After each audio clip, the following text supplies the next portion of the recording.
우리가 주님을 섬겨 주님을 따라가고 주님을 향하여 가는 우리의 인생길을 인도하여 주시옵소서. 때로는 어려운 일도 있고 힘든 일도 있고 마음을 어찌 결정해야 될지 우왕좌왕할 수도 있습니다.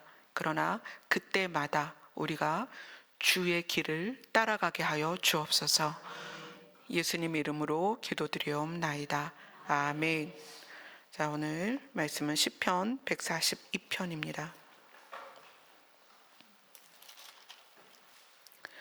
142편 1절부터 7절까지 함께 읽도록 하겠습니다.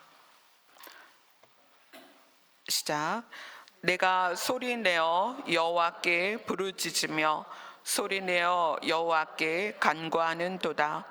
내가 내 원통함을 그의 앞에 토로하며 내 우환을 그의 앞에 진술하는도다.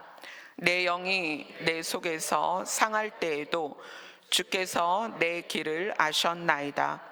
내가 가는 길에 그들이 나를 잡으려고 올무를 숨겼나이다. 오른쪽을 살펴보소서. 나를 아는 이도 없고 나의 피난처도 없고 내 영혼을 돌보는 이도 없나이다. 여호와여, 내가 주께 부르짖어 말하기를 주는 나의 피난처시요 살아있는 사람들의 땅에서 나의 분깃이시라 하였나이다. 나의 부르짖음을 들으소서. 나는 심히 비천하나이다. 나를 핍박하는 자들에게서 나를 건지소서. 그들은 나보다 강하니이다. 내 영혼을 옥에서 이끌어내사 주의 이름을 감사하게 하소서. 주께서 나에게 갚아주시리니 의인들이 나를 두루리이다. 아멘. 시편 142편은 다윗의 시입니다. 근데 다윗의 시인데 설명을 곁들였어요. 어떤 다윗의 시냐면 다윗이 굴에 있을 때 지었다, 이렇게 표현이 되어 있어요. 다윗이 굴에 있을 때 지은 시이며 여기 이렇게 보면은 마스길 이렇게 얘기했는데 이거는 교훈이라는 얘기예요. 다윗이 어떤 이유로 굴에, 또 어떤 굴에 있었는지는 모르겠는데 다윗이 굴에 있을 때 지은 교훈이다. 이거는 나만 이렇게 하나님 앞에 간구하는 것이 아니라 너희들도 나와 같은 상황이 되었을 때 하나님께 이렇게 간구했으면 좋겠다라는 교훈이기도 하고 다윗의 기도를 우리에게 알려주는 거예요. 그래서 이 142편은 어쩌면 우리가 인생을 살면서 억울할 때, 원통할 때, 또 딱히 내가 잘못한 것은 없는데 아주 곤경에 처했을 때, 그때 어쩌면 142편을 다윗처럼 하나님 앞에 올려드려도 좋을 그런 시이기도 합니다. 그런데 이 다윗이 굴에 있을 때 지은 마스길, 이 교훈과 기도가 어떻게 보면 다윗이 하나님을 향하여 하나님이 나를 살려주시는 것이 당연합니다라는 전제가 깔려 있다는 거예요. 왜냐하면 나는 살아있는 사람들의 땅에서 하나님이 내 몫입니다, 이렇게 표현해요. 나의 분깃이다. 그러니까 원래 분깃이란 표현은 이스라엘 백성이 가나안에 들어가서 땅을 나누죠. 그래서 12지파가 땅을 나누는데 레위인들은 하나님께서 성막에서 평생 일을 하고 제사장을 돕도록 하기 위해서 땅을 주지 않습니다. 너희의 분깃은 나다. 내가 너희를 책임질 것이다. 이렇게 레위인들에게 약속을 하셨습니다. 그런데 다윗은 레위 족속이 아닌데도 불구하고 이렇게 얘기합니다. 살아있는 사람들의 땅에서 하나님이 나의 분깃이다, 이렇게 얘기해요. 그것은 레위인들처럼 나는 내 삶에서 나의 헌신과 나의 진심이 오직 하나님을 향해서 살았습니다. 그러니까 하나님이 나의 분깃이고 하나님이 나를 책임져 주셔야 됩니다라고. 그리고 이제 마지막에 보면 주께서 나에게 갚아주실 것이다, 이렇게 얘기를 해요. 굉장히 당당한 표현이거든요. 하나님이 나에게 갚아줄 것이다. 사실 저도 다윗에게서 배웠습니다. 그래서 좀 억울한 일이 있을 때, 어떤 문제가 생겼을 때 저는 싸우지 않습니다. 사실 제가 싸워서 이기지도 못하죠. 나이도 있고 또 사람들은 너무나 가진 권력이나 어떤 지위나 뭐 이런 것들이 많이 있다 보니까 싸울래야 싸울 수도 없지만 저 자신이 싸우는 걸 좋아하지 않습니다. 그 대신 다윗과 같이 그렇게 하나님 앞에 나아갑니다. 이것이 제가 옳은데도 불구하고, 제가 억울한 상황이고 제가 옳음에도 불구하고 제가 피해를 당했다면 하나님께서 나에게 갚아주실 것입니다. 그래서 저는 사람들과 갈등을 일으키지 않습니다. 갈등을 피하는 것이 아니라, 갈등을 해결하지 않으려고 하는 것이 아니라, 제가 책임져야 되는 거라면 저는 전 재산을 내어놓고라도 책임을 집니다. 그러나 어떤 상황에서 내가 맞서 싸우려고 하지 않는다는 거예요. 내가 빼앗긴 것을 찾으려고 하지 않는다는 거예요. 내가 쓴 누명을 내가 벗으려고 하지 않는다는 거예요.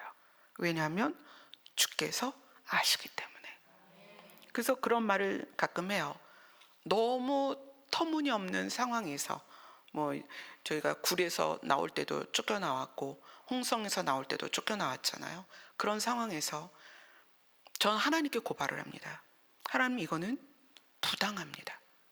법적으로도 저희는 잘못한 게 없음에도 부당한 대우를 받고 쫓겨나고 있습니다. 저는 이렇게 하나님께 고발을 합니다. 그리고 저는 하나님께서 저에게 갚아주실 것을, 하나님이 우리 교회를 갚아주실 것을 믿고 있습니다. 왜냐하면 하나님은 선하시고 의롭고 하나님의 일하심은 정의 가운데 행하시기 때문에 하나님은 정의 가운데서 심판하십니다.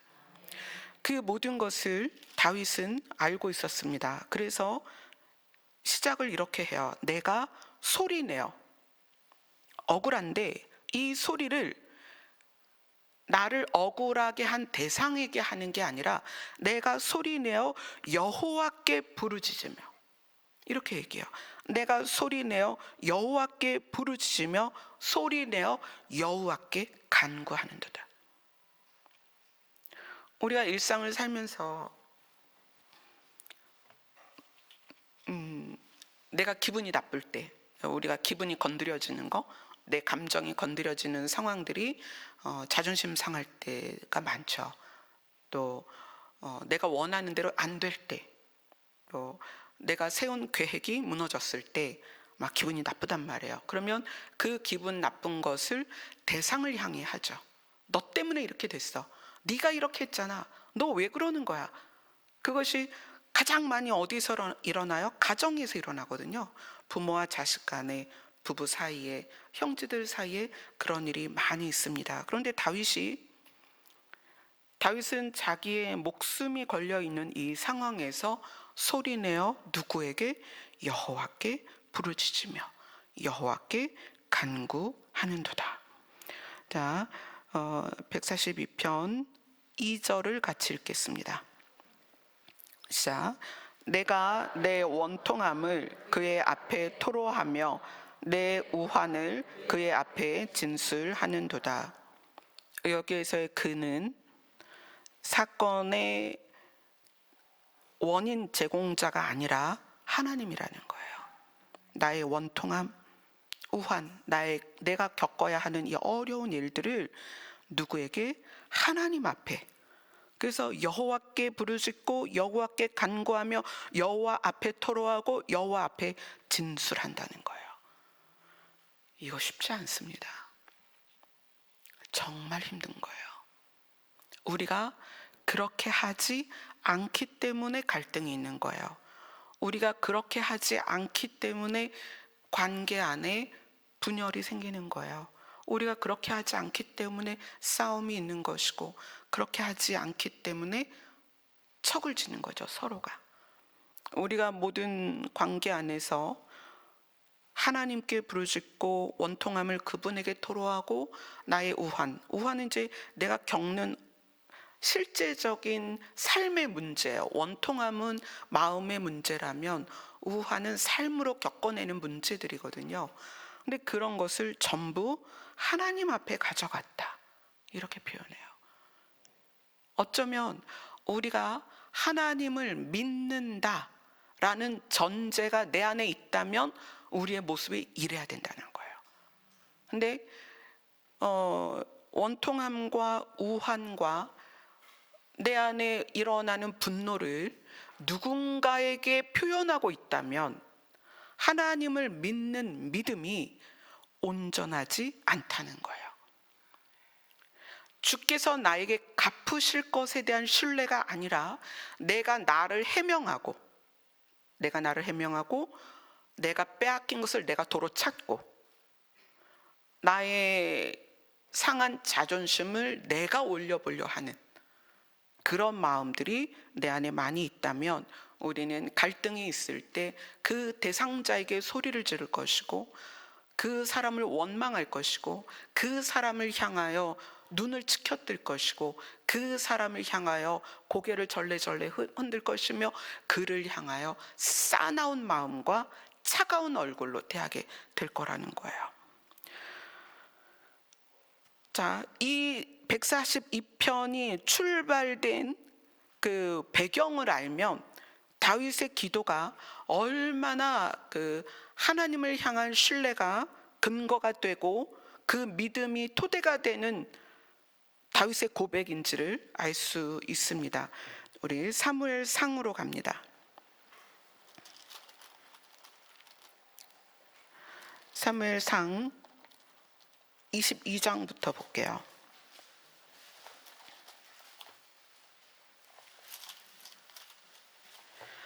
우리가 읽은 142편이 굴에서 지은 다윗의 교훈이다, 다윗의 기도다 이랬죠. 그러면 다윗이 그 굴에서 그런 시를 지을 수밖에 없었던 환경, 그 환경이 있습니다.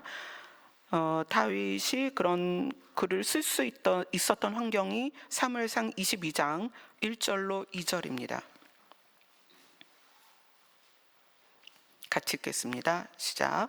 그러므로 다윗이 그곳을 떠나 아둘람 굴로 도망하매 그의 형제와 아버지의 온 집이 듣고 그리로 내려가서 그에게 이르렀고 환난 당한 모든 자와 빚진 모든 자와 마음이 원통한 자가 다 그리로 모였고 그들의 우두머리가 되었는데 그와 함께 한 자가 400명 가량이었더라. 다윗이 아둘람 굴로 도망간 이유는 사울이 그를 죽이려 했기 때문이죠. 그래서 사울이 다윗 마음에 사울이 자기를 죽이려 하는 그것이 두려웠습니다. 그래서 다윗은 사무엘상 21장 10절을 보면 그날의 다윗이 사울을 두려워하여 일어나 도망하여 이렇게 나왔어요. 도망하여 가드왕 아기스에게로 갔다가 또다시 나와서 다윗이 그곳을 떠나 아둘람굴로 도망합니다. 이 다윗의 도망은 정당한 도망이 아니었어요. 죄 짓고 도망가는 것이 아니라 사울이 다윗을 미워하였고 시기하여서 백성들이 다윗을 칭찬하니까 사울 왕이 시기가 되어서 다윗을 죽이려 했고 다윗은 그것이 두려워서 지금 도망가는데 아둘람 굴로 도망을 합니다. 그때 아둘람 굴에 많은 사람들이 모였는데 400명가량이 모여요. 근데 그들이 다윗과 같은 심리 상태였습니다. 환난당한 자, 빚진 자, 마음이 원통한 자들이 전부 다윗에게로 모였는데 그들이 연합될 수 있었던 것은 다윗 자신이 어떤 상황이에요? 환난을 당했고 마음이 원통한 상황이었고 그리고 이 400여 명이 얼마나 다양한 이유로 환난을 당하고 빚을 지고 마음이 원통했는지는 모르겠지만 그들 각각의 이유는 모르지만 다윗은 그들을 이해했다는 거예요. 그래서 다윗이 그들의 뭐가 되었다? 우두머리가 되었다. 그리고 다윗과 함께 한 그 400명 가량이 환난을 당하고 빚진 자며 마음이 원통하기 때문에 그것을 400명가량이 모여서 세력화해서 겉으로 드러내는 방식이 있을 거 아니에요. 그죠?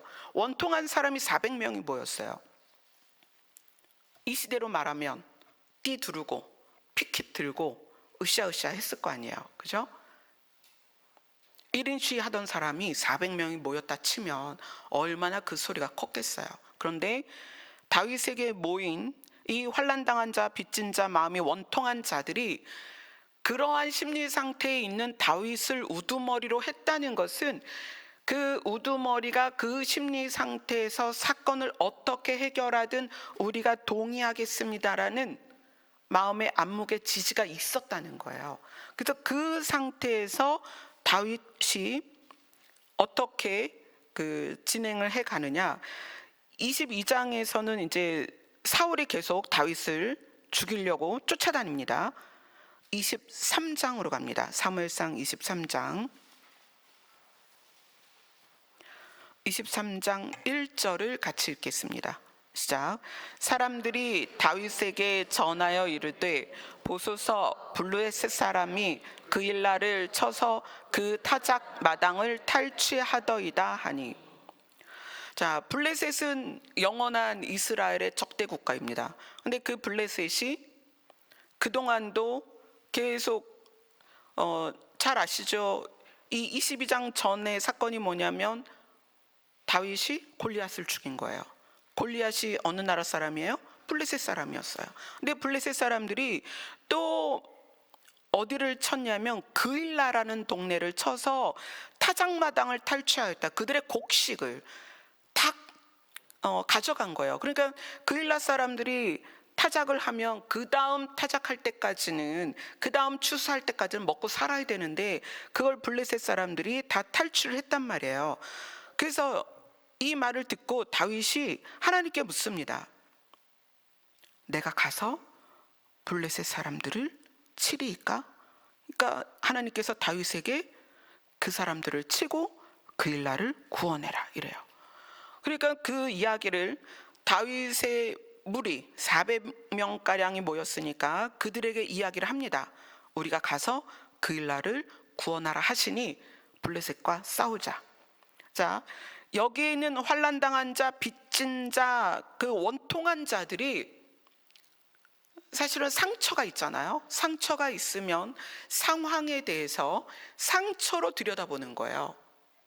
아니, 우리도 죽겠는데 우리가 왜 그일라를 구원해야 합니까? 그 사람들의 대부분의 마음인 거예요.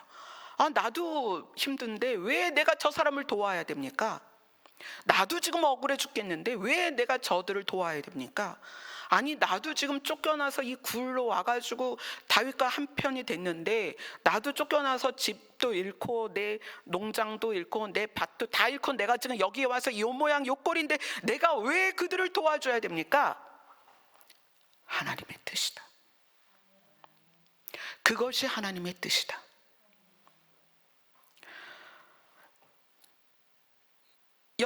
다윗이 여호와께 이렇게 합니다. 다시 묻습니다.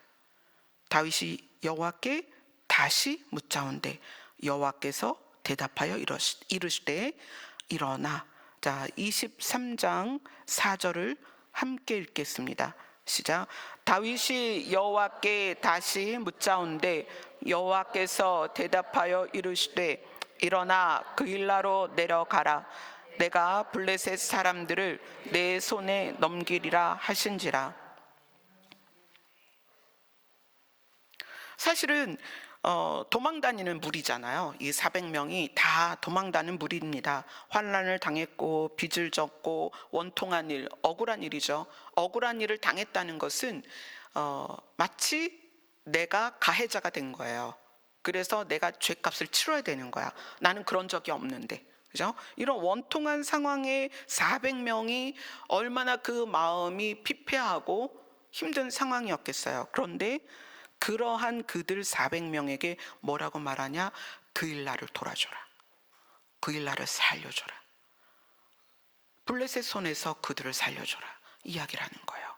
그래서 사무엘상 23장 5절을 같이 읽겠습니다. 시작. 다윗과 그의 사람들이 그일라로 가서 블레셋 사람들과 싸워 그들을 크게 쳐서 죽이고 그들의 가축을 끌어오니라. 다윗이 그와 같이 그일라 주민을 구원하니라. 자, 상황을 여러분 이해하셔야 됩니다. 다윗이 사울에게 쫓기고 있고 환난당한 자, 빚진 자, 원통한 자들이 자기의 거처를 다 잃고 쫓기는 신세가 되어서 아둘람 굴에 모여서 다윗을 우두머리로 삼은, 어떻게 보면 쫓기는 자의 무리라는 거예요. 억울한 자들의 무리예요. 그런데 하나님은 그들에게 옳은 일을 해라. 너희 동족 중에 하나가 블레셋에게 당하고 있지 않니? 그들을 살려줘라. 여러분, 이들의 억울함의 분노, 탈취당함의 분노, 이 분노가 타인을 함께 모여가서 그들을 또 탈취하거나 그들을 억울하게 할 수도 있습니다. 억울한 자의 심리는 가서 빼앗고 도적질하고 짓밟을 수 있다는 거예요. 그런데 하나님은 그들의 억울함으로 가득한 이 분노를 어떻게 해라? 선으로 행해라. 너희 동족을 살려줘라. 그들을 구원해라. 그래서 그렇게 합니다. 그일라 주민을 구원을 합니다. 그리고 나서 사울이 다윗을 죽이고자 하는 그 분노가, 그일라에서 다윗의 무리가 그일라를 위해서 싸워서 구원했다라는 소식을 듣습니다. 사울이. 자, 그러면 왕이잖아요. 왕이니까 사울 입장에서 다윗과의 개인 감정을 빼면 굉장히 좋은 일한 거잖아요. 블레셋에게서 내 백성을 살렸으니까. 그런데 사울은 그렇지 않았습니다. 거기를 향하여 달려갑니다. 어떻게 하기 위해서? 다윗을 죽이려고. 자, 그 얘기를 듣습니다. 다윗이. 사울이 그의 백성과 그 군사들을 데리고 오고 있다는 이야기를 듣습니다. 다윗이 고민이 되는 거예요. 내가 여기 있을 때 이 그일라 사람들이 나를 사울에게 넘겨줄까 넘겨주지 않을까라는 고민을 해요. 여러분 같으면 어떻게 했어요? 블레셋에게 침략을 당해서 타작마당을 빼앗긴 그 그일라 사람들을 다윗이 갑자기 나타나갖고 400명이 나타나서, 기드온의 300용사처럼 400명이 나타나서 블레셋이 400명만 왔겠어요? 몇천 명이 왔을 텐데 그 블레셋 군인들을 쳐서 자기의 마을을 구원해 줬는데, 사울이 그일라에 와서 다윗을 내놓으라 했을 때 그일라 사람들은 다윗을 지켜주는 게 맞죠. 그죠? 그런데 다윗이 하나님께 묻습니다. 하나님, 사울이 이 성읍을 와서 협박할 겁니다. 너 다윗 안 내놓으면 성을 멸할 거다. 그럴 때 이 성 주민들이 저를 내줄까요? 하나님은 말씀하십니다. 그일라 사람들이 너를 내줄 것이다. 그렇게 얘기를 하세요. 그러니까 다윗이 어떻게 하겠어요? 그 무리를 데리고 그일라 성을 떠납니다. 자, 23장 12절 같이 읽습니다. 시작. 다윗이 이르되 그일라 사람들이 나와 내 사람들을 사울의 손에 넘기겠나이까 하니 여호와께서 이르시되 그들이 너를 넘기리라 하신지라. 자, 이것만 봐도 우리 인간의 마음이 얼마나 간사한지, 나를 도와줬지만 또 내가 어떤 힘든 일을 겪을 걸 생각해서 다윗을 내어준다는 거예요. 그일라 사람들이. 자, 13절을 같이 읽습니다. 시작. 다윗과 그의 사람 600명 가량이 일어나 그일라를 떠나서 갈 수 있는 곳으로 갔더니 다윗이 그일라에서 피한 것을 어떤 사람이 사울에게 말하매 사울이 가기를 그치니라. 여기서 특별히 눈여겨봐야 될 것은 무리가 늘었어요. 처음에 400명이었죠. 400명이 그일라를 구원하러 갔습니다. 그래서 그 400명이 블레셋과 싸워서 이기고 그일라를 구원했어요. 그런데 사울이 그일라를 침략하러 온다. 너네 다윗 안 내놓으면 너네 내가 가만두지 않는다 이러니까 그일라 사람들이 동요가 되고 사울이 온다니 다윗을 잡아서 내줘야 되겠다 이런 마음을 먹습니다. 그래서 하나님 그걸 알려주시고 다윗이 그일라에서 자기의 무리를 데리고 나오는데 200명이 늘었다는 거예요. 600명이 됐습니다. 여러분, 우리가 인생을 살면서 내가 어느 자리에 있든지 선을 선택하는 쪽으로 여러분 발걸음을 옮기셔야 합니다. 내가 그 전에 지금까지는 내 감정대로, 내 원한대로, 내 분노대로, 내 시기 질투대로, 내 원망대로 살았다면 지금부터는 하나님께서 다윗에게 하게 하시는 생명을 살리고 나라를 구원하고 이러한 옳은 길로 행하게 하는 그 길을 따라가는 길로 우리의 걸음이 바뀌어야 된다는 거예요. 방향이 바뀌어야 되는 거예요. 다윗이 그의 사람 600명가량을 데리고 그일라를 떠났습니다. 자, 그리고 나서 그 다음에 24장으로 갑니다. 24장으로 가면 24장 1절 같이 읽습니다. 시작. 사울이 블레셋 사람을 쫓다가 돌아오매 어떤 사람이 그에게 말하여 이르되 보소서 다윗이 엔게디 광야에 있더이다 하니. 자, 2절에 보면 사울이 이스라엘에서 택한 3,000명을 거느리고, 자, 다윗은 몇 명이에요? 600명이죠. 다윗은 600명이에요.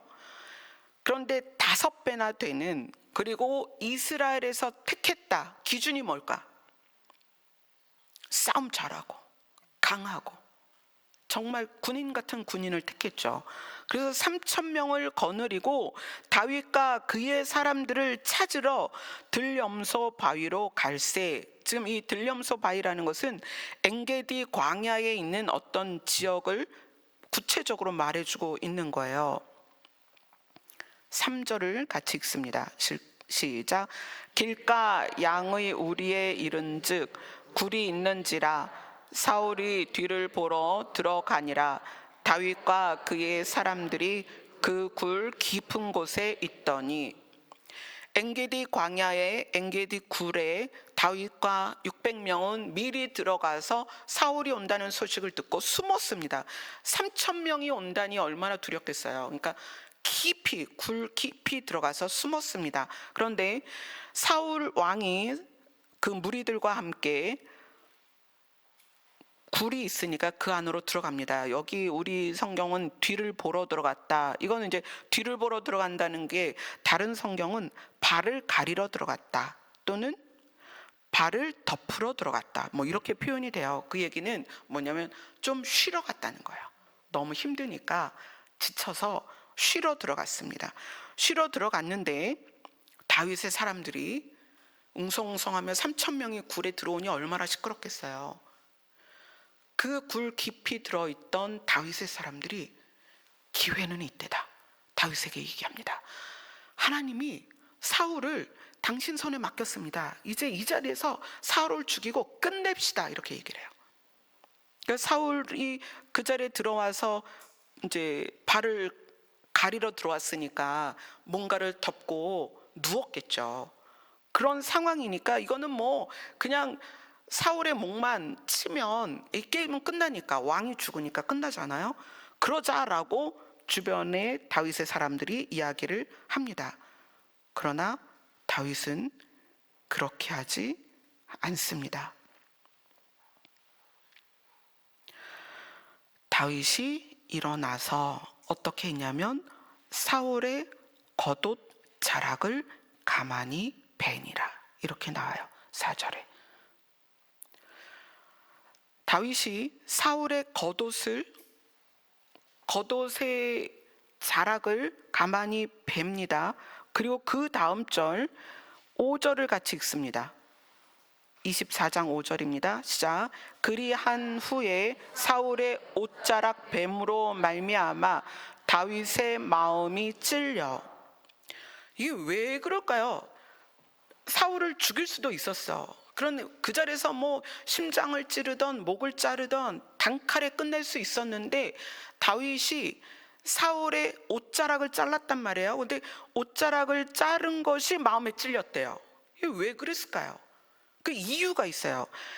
사울의 옷자락을 자른 것이 마음에 찔린 이유가 뭐냐면, 자, 마태복음 23장 5절로 갑니다.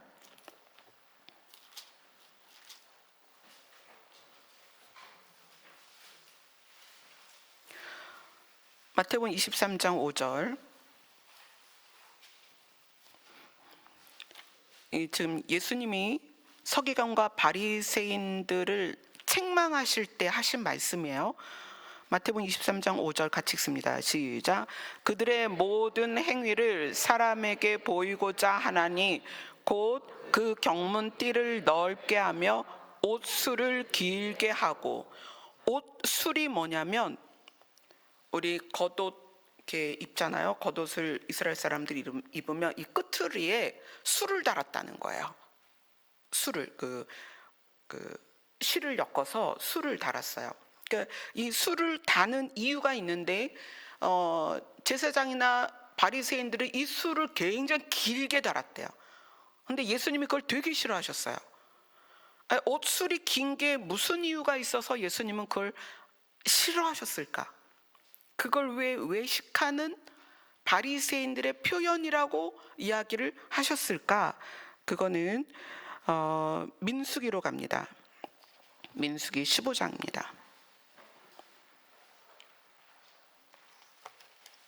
민수기 15장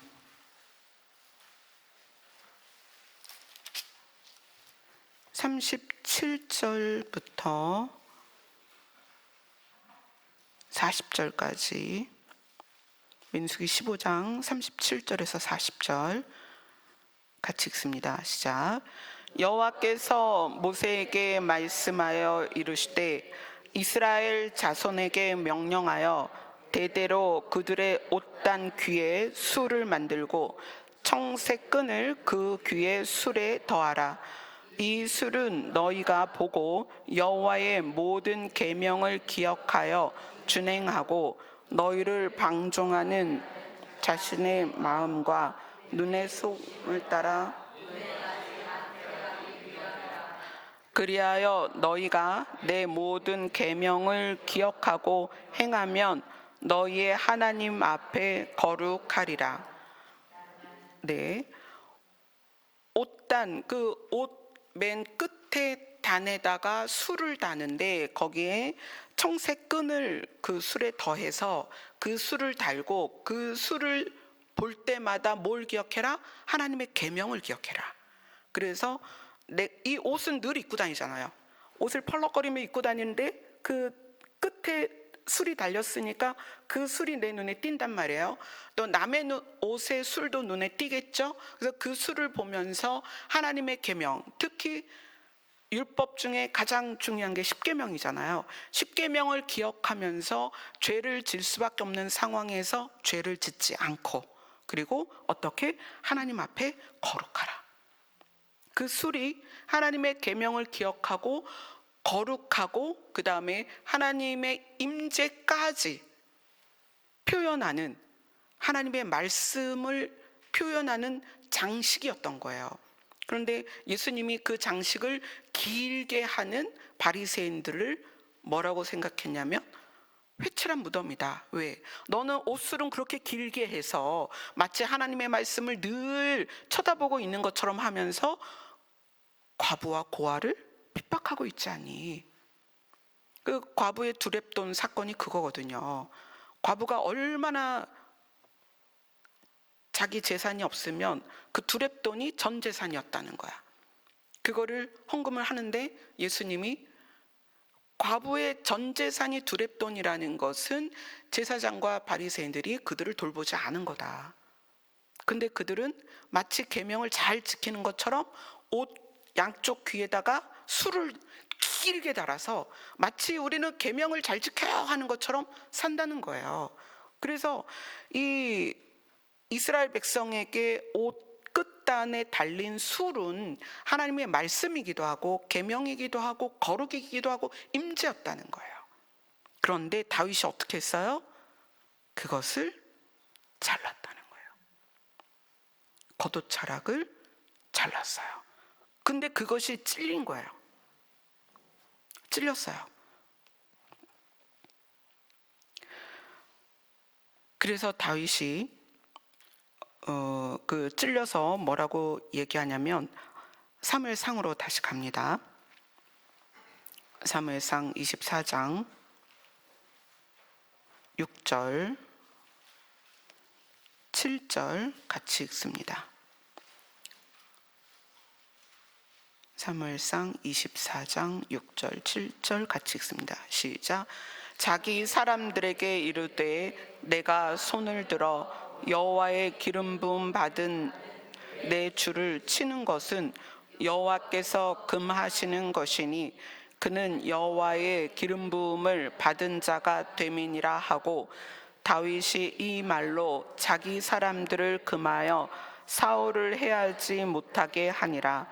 사울이 일어나 굴에서 나가 자기 길을 가니라.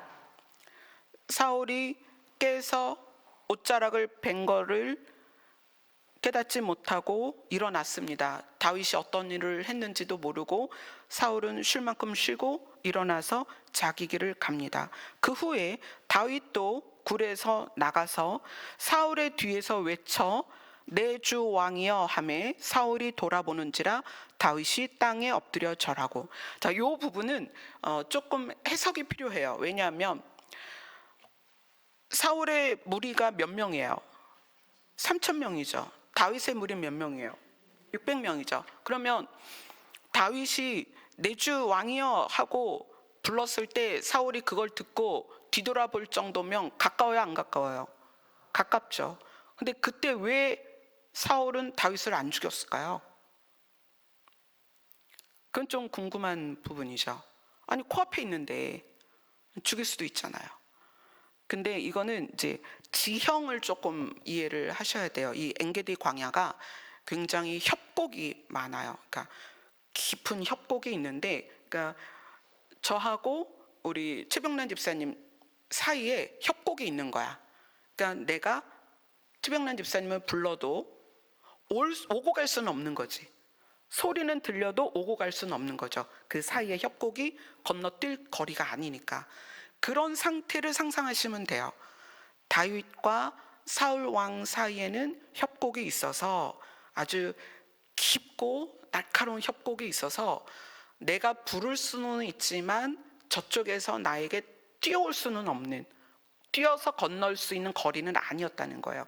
그 거리를 사이에 두고 다윗이 사울 왕에게 이야기를 합니다. 엎드려서 절하고. 그리고 나서 이제 그 다윗이 왜 내가 당신을 죽이려고 한다는 거짓말을 당신이 믿습니까? 나는 당신을 죽이려고 한 적이 없습니다. 사울은 옆에서 꼬드기는 사람들의 말을 듣고 다윗을 제거하려는 거죠. 저놈이 나를 죽이고 왕이 될 거야 라는 생각 때문에. 그리고 백성들이 다윗을 좋아하니까 백성들이 다윗과 함께 반란을 할 거야, 뭐 이런 여러 가지 생각들을 한 거죠. 다윗이 설명합니다. 오늘 당신이 이 굴에 들어왔었다. 내가 거기 있었다. 근데 내가 당신을 죽이지 않고, 왜냐하면 여호와의 기름 부음 받은 자기 때문에, 내가 아버지처럼 여기는 분이기 때문에 나는 당신을 해하지 않았다. 그리고 옷자락을 보여줍니다. 이 옷자락을 보소서, 내가 왕을 죽이지 아니했습니다. 그리고 다윗이 이렇게 이야기합니다. 사무엘상 24장 12절 같이 읽습니다. 시작. 여호와께서는 나와 왕 사이를 판단하사 여호와께서 나를 위하여 왕에게 보복하시려니와 내 손으로는 왕을 해치 않겠나이다. 그러니까 사울 왕의 측근들이 사울 왕을 꼬드겨서 다윗이 당신을 해하려 한다, 또는 백성들이 다윗을 좋아하니까 다윗이 반역할 거다, 아마 이런 말들을 계속 했던 거예요. 그러니까 왜 그런 말을 듣느냐, 하나님은 나와 왕 사이를 안다 이렇게 하고, 하나님이 왕에게 보복하지, 나는 내 손으로 당신 절대 죽이지 않는다 라는 이야기를 합니다. 그리고 뭐라고 얘기하냐면 14절, 사무엘상 24장 14절 같이 읽습니다. 시작. 이스라엘 왕이 누구를 따라 나왔으며 누구의 길을 쫓나이까? 죽은 개나 벼룩을 쫓음이니이다. 여기서 이제 죽은 개나 벼룩이라는 표현을 썼는데, 이거는 다윗이 자기 자신을 말하는 거예요. 그런데 사무엘하 9장 8절에도 자기 자신을 죽은 개로 설명합니다, 다윗이. 그리고 사무엘상 26장 20절에서도 다윗은 자기를 벼룩이라고 표현합니다. 그러니까 평상시에 다윗이 자기 자신을 얼마나 겸손하게 생각했는지를 볼 수가 있는 거예요. 이곳에서만 자기를 죽은 개나 벼룩으로 표현한 게 아니고, 다른 곳에서도 반복해서 자기는 죽은 개와 같다, 나는 벼룩과 같다라고 표현을 한다는 거예요. 그만큼 다윗은 자기가 블레셋의 골리앗을 죽일 만큼의 하나님의 함께 하심이 있었음에도 불구하고 겸손한 자였다는 거예요. 그래서 다윗이 또 한 번 이렇게 이야기합니다.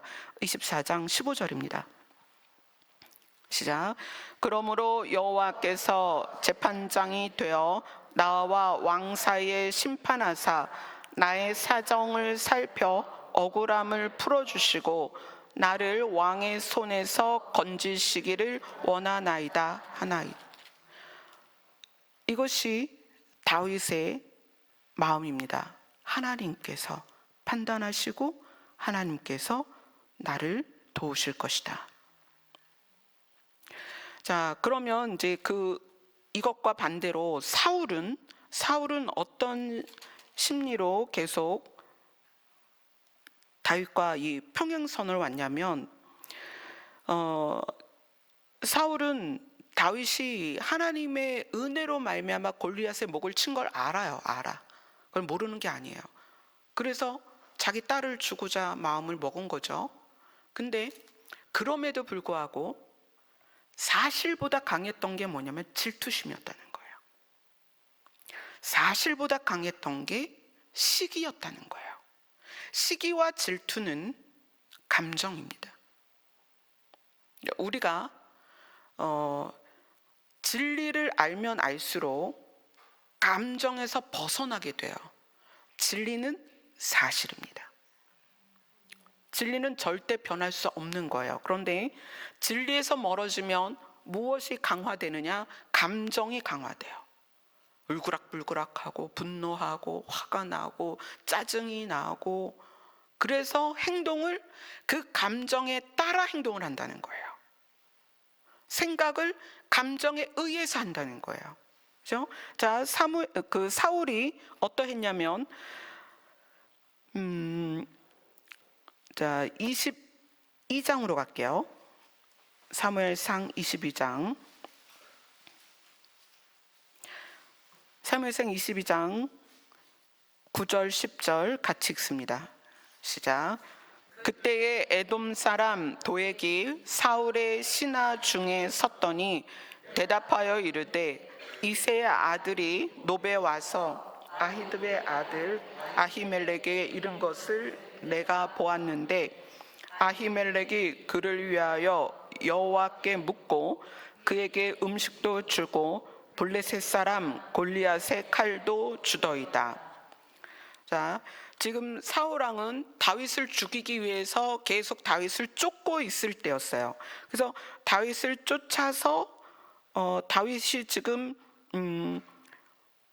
노비라는 곳으로 도망갔다라는 정보를 듣고 사울 왕이 다윗을 이제 쫓아가는 과정인데, 신하들 사이에 에돔 사람 도액이 서 있었다 이래요. 에돔 사람 도액, 이 도액이라는 사람이 이제 고발을 해요. 이새의 아들 다윗이 노베에 왔는데 아히멜렉이 제사장입니다. 아히멜렉이 그를 위해 하나님께 물었더니 아마도 하나님이 그를 도와주라고 했나 봐요. 그래서 제사장 아히멜렉이 그에게 음식도 주고 골리앗이 가지고 있던 칼, 그러니까 얼마나 크고 두려운 칼이겠어요? 그 칼도 줬다라고 도액이 이야기를 합니다. 근데 도액의 특징이 뭐냐면 에돔 사람이에요. 자, 에돔 사람은 누구냐? 야곱과 에서로 나뉘죠. 야곱과 에서로 나뉘는데 에서의 자손을 에돔 족속이라고 부릅니다. 그런데 이 에돔 족속의 특징이 뭐냐면 형제의 의를 파괴한 자들이에요. 그러니까 야곱과 에서의 이야기를 우리가 잘 알잖아요. 우리가 생각할 때는 야곱이 뭔가 형제의 관계를 틀을 만한 동기를 제공했다고 보지만 그 더 깊은 데에 들어가면 뭐가 있냐면 야곱은 하나님의 뜻을 쫓기를 원했고 하나님의 복을 쫓아 하나님의 계명대로 살기를 원했고 에서는 그렇지 않았다는 거예요. 자기가 원하는 대로 살기를 원했다는 거죠. 그래서 에서는 이방인과 결혼해서 부모의 근심이 되었단 말이에요. 그러한 에서의 후손이 에돔 족속이에요. 근데 에돔 족속이 얼마나 많은 그 악한 일들을 했는지 성경에 보면 어디를 볼까요? 오바댜라고 있어요. 구약 성경 끝에서 세 번째가 오바댜 아니죠. 하나, 둘, 한 9번째 되나 보다. 오바댜라고 아주 짧은 성경이 있어요. 딱 한 장으로 돼 있어요.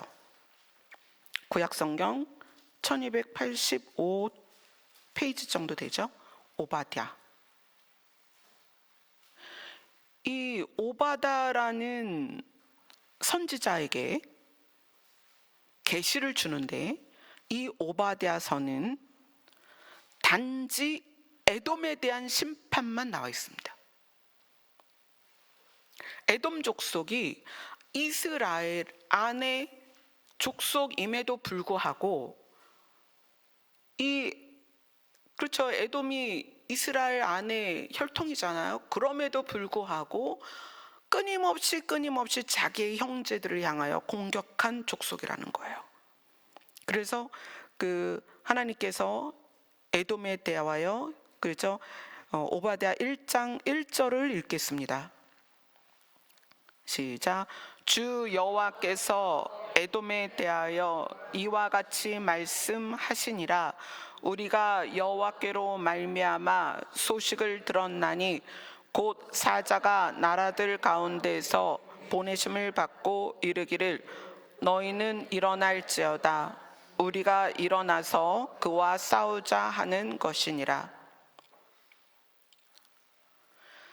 이 에돔 족속 하나에 대한 엄중한 심판, 이것이 오바댜라는 선지자를 통해서 표현됐다는 것은 이 이스라엘 역사 안에 에돔이라는 족속의 위치가 어떠했는지를 알 수가 있어요. 그런데 오늘 사울 왕이 자기의 신하들 사이에 에돔 사람 도액이 서 있었어요.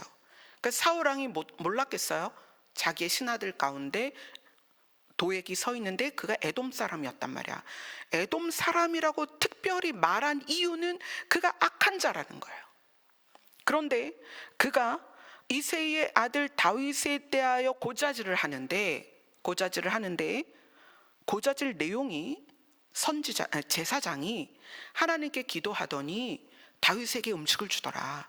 그리고 골리앗의 칼도 주더라. 그러면 사울 왕이 제정신이면 아, 그랬구나라고 거기서 끝났어야 된다는 거예요.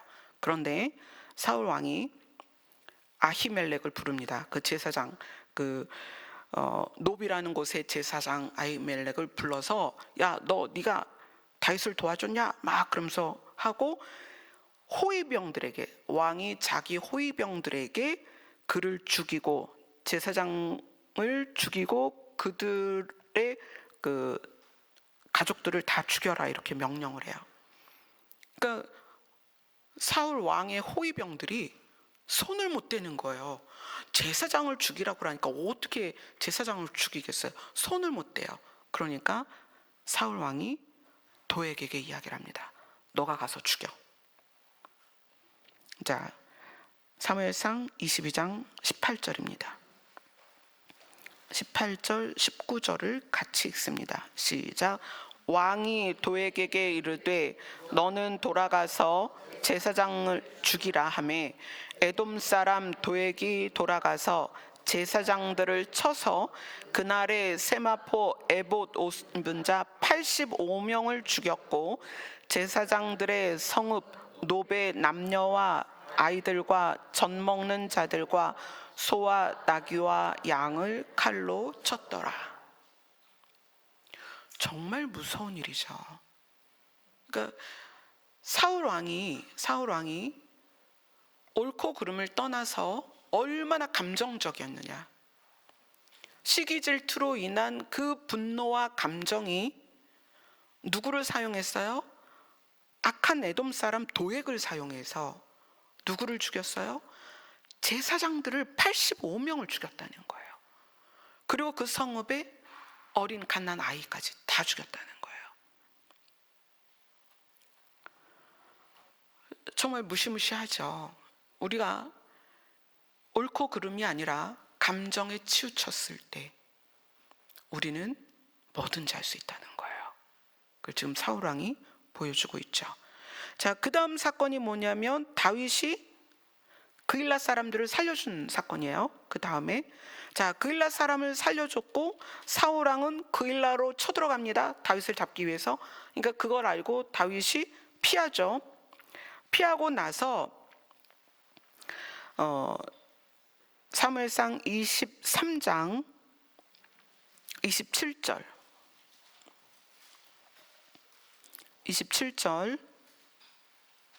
같이 읽습니다. 시작. 전령이 사울에게 와서 이르되 급히 오소서 블레셋 사람들이 땅을 침노하나이다. 자, 전령이, 그러니까 어느 마을에 있는 전령이 와서 우리 마을에 블레셋 사람들이 쳐들어왔습니다. 그러니까 이제 왕이니까 다윗을 쫓기를 그치고 블레셋 사람들을 치러 갑니다.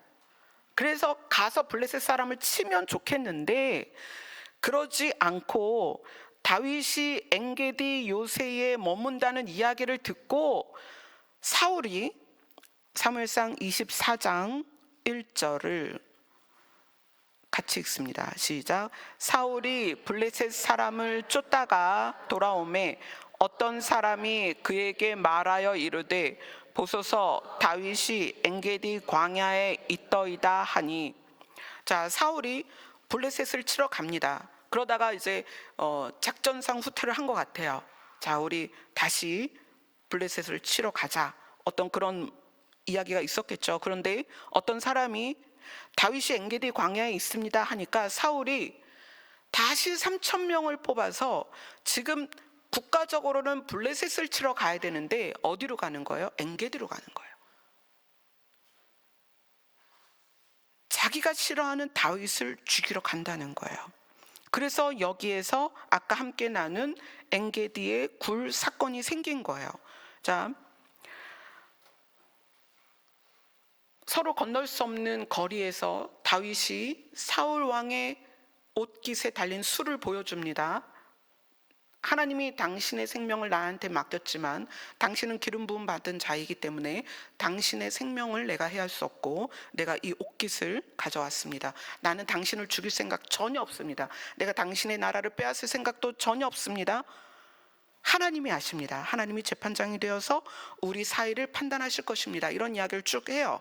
그러니까 이제 사울 왕이 얼마나 감정적인지 사무엘상 24장 16절 17절을 같이 있습니다. 시작.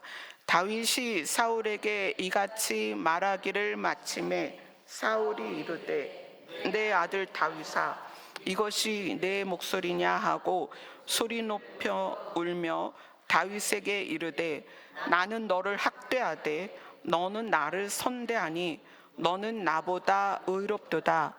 자, 지금 이제 막 다윗의 그 자기를 살려준 것에 감동해서 울었다고 그랬어요. 울고 네가 나를 선대했구나. 그래, 그러면 너는 분명히 하나님께서 너를 왕으로 세우실 거야. 이러면서 이게 19절 20절 뒤를 같이 읽겠습니다. 시작. 사람이 그의 원수를 만나면 그를 평안히 가게 하겠느냐. 내가 오늘 내게 행한 일로 말미암아 여호와께서 내게 선으로 갚으시기를 원하노라. 보라, 나는 내가 반드시 왕이 될 것을 알고 이스라엘 나라가 내 손에 견고히 설 것을 아노니. 자, 이건 왜 그러냐면 왕의 옷깃의 술은 그죠? 왕의 옷깃의 술은 더 특별한 거예요. 하나님의 계명과 하나님의 거룩과 하나님의 임재, 기름 부음 받은 사울 왕의 옷깃의 술은 일반 평민의 술하고는 다르죠. 제사장의 술도 아니고. 그러니까 그 술을 지금 다윗이 들고 보여주는 거 아니에요. 그러니까 그래, 하나님이 너를 왕으로 세우실 거야. 그래서 부탁을 해요. 그런즉 21절에 보면 너는 내 후손을 끊지 말아라.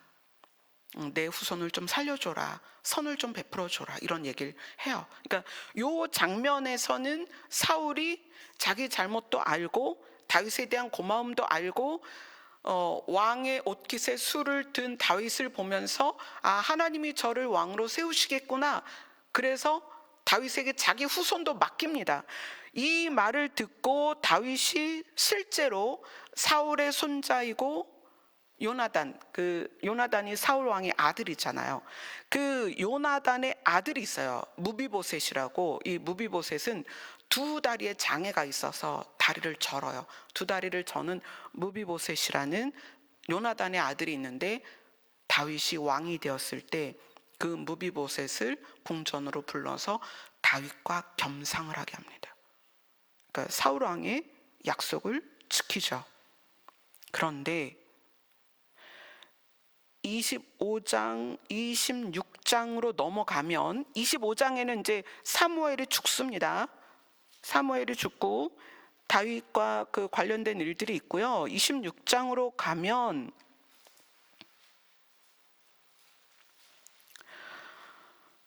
26장 1절 2절 같이 읽습니다. 시작. 10사람이 기브아에 와서 사울에게 말하여 이르되 다윗이 광야 앞 하길라 산에 숨지 아니하였나이까 하매 사울이 일어나 10광야에서 다윗을 찾으려고 이스라엘에서 택한 사람 3,000명과 함께 10광야로 가서. 뭐예요? 엔게디 굴에서 다윗이 사울 왕의 술을 잘라서 보여주고 내가 당신을 죽일 수는 있었지만 당신은 하나님의 기름 부음 받은 자이고 나는 그렇게 할 수 없다. 나는 당신을 죽일 생각도 없고 당신의 나라를 빼앗을 생각도 없다. 이것은 하나님이 아신다. 이렇게 이야기를 했고 사울이 그 자리에서 울었다 그랬잖아요. 너무 고마워서 감동해서 울었어요. 그래, 너는 선을 베풀었어. 그 선을 하나님이 갚아주실 거야. 하나님이 너를 네가 들고 있는 옷술처럼 너를 왕을 삼으실 거야. 그러니 내 자손들을 좀 도와줘. 제발 내 자손들을 죽이지 말고 살려줘. 이런 부탁까지 했단 말이에요. 근데 25장 26장이 되어서 사울은 또다시 다윗을 죽이러 3,000명을 뽑습니다. 이게 뭐죠? 우리가 감정으로 살면 우리는 이런 삶을 사울처럼 반복할 수밖에 없어요. 뭐냐면 옳고 그름으로 결정하지 않으면, 하나님이 원하시는 선과 악으로 구별하지 않고 내 기분에 좋냐 나쁘냐, 나를 기쁘게 하냐 나를 화가 나게 하느냐, 또는 쟤 때문에 어떤 그 시기와 질투의 동기가 생기냐, 뭐 이런 감정으로 우리가 살면 가끔은 뉘우치기도 하고, 가끔은 회개하기도 하고, 가끔은 용서를 구하기도 하지만 제자리로 돌아간다는 거예요. 이것이 우리의 근본이 악하기 때문이라는 거예요. 우리는 나면서부터 그 생각이 악하다. 우리는 나면서부터 그 생각이 나를 위해 살기를 좋아한다. 그래서 내가 행복한 상태를 유지하기를 원한다. 근데 사울 왕에게는 다윗이 눈에 가시인 거거든. 나보다 잘난 것 같고, 백성들이 나보다 더 좋아하는 것 같고, 하다못해 자기 아들 요나단도 다윗을 좋아했으니까. 옳고 그름의 기준이 아니면 사울 왕처럼 제사장을 죽일 수도 있고, 블레셋을 쫓지 않고 다윗을 쫓을 수도 있고, 다윗이 자기를 살려준 것에 대해 눈물을 흘려 고마워하지만 금방 또 뒤돌아서서 다윗을 죽이려 한다는 거예요. 이게 뭐 때문이죠? 우리 안에 감정을 따라 생각하고 행동한다는 거예요. 다윗은 분명하게 하나님의 뜻이 무엇일까? 내가 지금 이렇게 쫓기는 상황인데 내가 저들을 도와야 될까? 저 사람 나를 죽이려 하는데 내가 저를 살려야 될까? 고민이에요. 그런데 그때마다 하나님은 너는 옳은 길을 행해라. 옳은 길을 가라. 그럴 수 있습니다. 부모 자식 간에 부모에게서 받은 게 아무것도 없어서 정말 내 어린 시절이 처절히 고난당할 수도 있고요. 결혼을 했는데 남편이 돈도 벌어오지 않고, 남편이 뭐 집안일도 해주지 않고, 그래서 남편 때문에 찌질하게 살 수도 있고요. 정말 우리는 이 땅에서 사는 동안에 내가 원치 않지만 겪은 일들이, 원통한 일들이 너무 많다는 거예요. 그러나 생각하고 행동하는 것은 무엇을 토대로 해라? 옳은 것을 토대로 해라. 그렇지 않고 내 감정과 내 성질, 내 움직여지는 내 성질대로 행동하면 그것은 대부분 죄를 따라간다는 거예요. 시편이 이제 끝날 날이 얼마 남지 않았습니다. 시편을 시작할 때 하나님은 시편으로 찾아가는 하나님의 나라라고 그랬어요. 이제 마지막, 우리가 시편을 마지막 날 다룰 때 그것이 하나님의 나라와 기가 막히게 연결이 됩니다. 그런데 그 하나님의 나라로 가는 우리들이, 지금 사울 왕도 이스라엘 백성이요 다윗도 이스라엘 백성이라는 거예요. 여기 앉아있는 우리 모두가 하나님의 백성이고 하나님의 자녀입니다. 근데 우리 모두가 다 옳은 길을 가느냐? 그렇지 않을 수 있다는 거예요. 우리가 교회를 다니고 예배를 드리고 하나님을 아버지라 부르고 있지만, 우리가 얼마나 감정적이고 우리가 얼마나 감정에 이끌려 생각하고 우리가 얼마나 감정에 의하여 행동하는지가 사울 왕을 통하여서 그 예를 보여주고 있다는 거예요. 우리가 화가 났을 때, 시기와 질투가 일어났을 때, 분노가 일어났을 때, 억울할 때 오늘 시편 말씀을 기억해야 된다는 거예요. 자, 시편 본문으로 갑니다.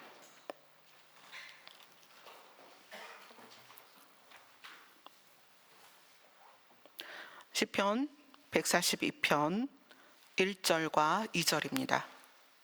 시작. 내가 소리내어 여호와께 부르짖으며 소리내어 여호와께 간구하는도다.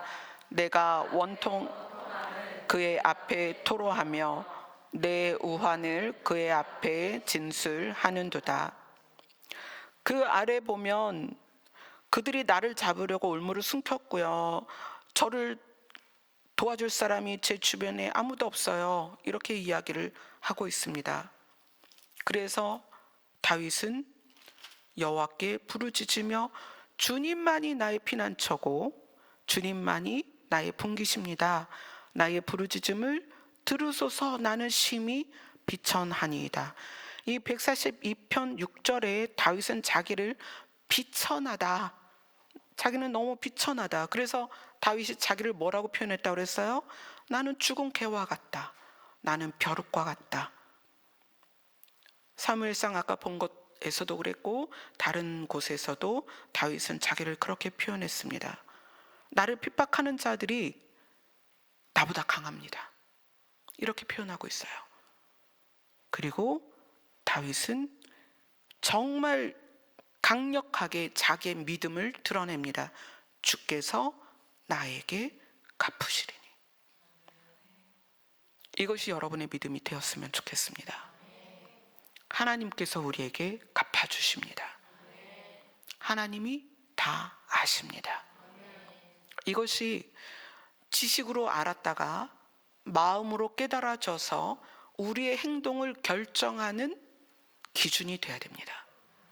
그래서 나의 원통함대로 행하는 것이 아니라, 나의 분노대로 행하는 것이 아니라, 나의 기분 나쁨으로 행하는 것이 아니라, 하나님이 아신다, 주께서 심판하신다, 주께서 나에게 갚아주신다라는 진리를 꺼내서 그것에서 선함으로 행동이 나와야 된다는 거예요. 아멘. 신앙생활을 하면 할수록 감정이 작아집니다. 사소한 것에 흔들리지 않습니다. 분노하지 않습니다. 억울하다고 울부짖지 않아요. 화나고 짜증나고 울그락불그락 하지 않습니다. 왜냐하면 내 안에 진리가 있기 때문에. 그 진리를 열어보면 하나님이 나의 아버지이시고 나의 모든 상황을 알고 계시고 그것에 대하여 하나님이 갚아주시고 결국엔 하나님이 나와 그 사람과의 관계 안에서 심판하셔서 재판장이 되어 주실 것입니다. 아멘. 우리 찬양합시다. 찬송가 344장입니다.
가신 길은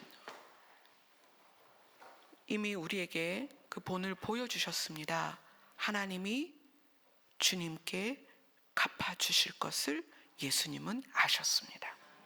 그래서 예수님이 우리의 죄의 짐을 대신 지셨고 우리가 들어가야 할 사망의 권세를 예수님이 들어가셨습니다. 근데 하나님은 아셨죠? 예수님이 죄가 없는 걸 아셨기 때문에 사망 권세를 이기고 예수님을 살려주셨습니다. 우리가 이 땅에서 사는 동안에 우리의 상황에서 하나님은 우리를 눈동자같이 지키고 보호하고 계시다는 것을 여러분 믿으셨으면 좋겠습니다. 잠깐은 억울할 수 있어요. 잠깐은 오해를 받을 수 있어요. 잠깐은 내가 손해볼 수 있습니다.